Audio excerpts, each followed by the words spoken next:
Hello, friends. This is Dave Hurwitz, executive editor at ClassicsToday.com, here with Dave's Faves. And today we are going to be talking about two fantastic and really not well-known cello sonatas.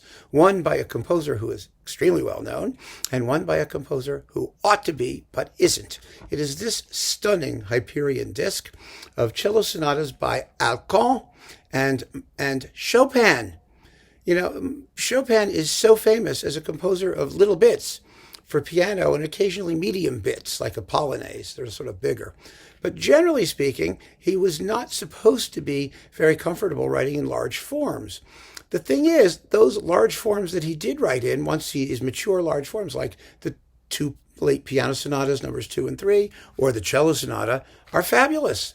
And the forms are perfect, and they are completely without any kind of issue at all. And if you like Chopin, and who doesn't like Chopin? If you don't like Chopin, I don't want to hear about it. It's that simple. I think that's just incomprehensible.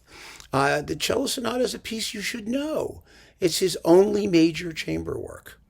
And it is extraordinarily beautiful, sensitive, tuneful, harmonically interesting, formally shapely masterpiece. It's absolutely great music. That's all I need to say about it. And these performances, oh my goodness. It's Alban Gerhardt, cello, and Stephen Osborne at the piano, one of the great pianists of our day, whose recordings for Hyperion are going to be box-worthy sometime in the future. Believe me. I mean, if boxes still exist and CDs still exist, Osborne's getting a box. Trust me. So the Chopin cello sonata is, I think, self-recommending because of who Chopin is, and because I think any sane human being would want to hear what Chopin did with a cello sonata. It's absolutely gorgeous. Now, the Alkan is another story entirely.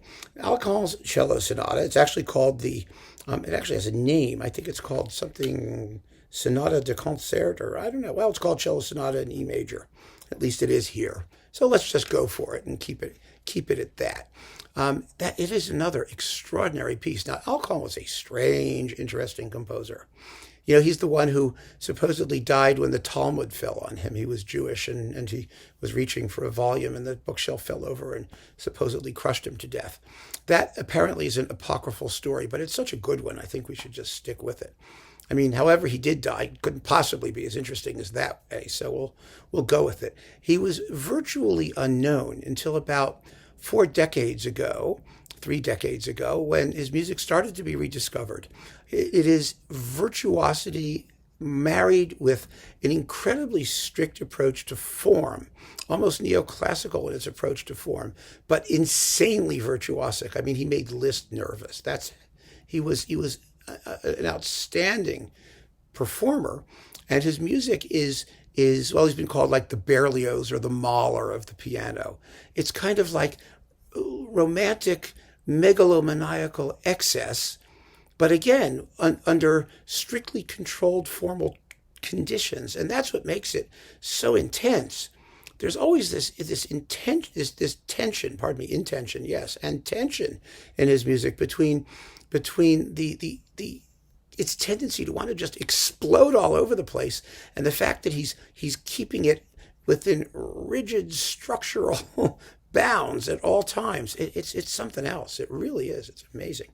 So anyway, his cello sonata is a great piece. It's a big piece. It's 33 minutes long.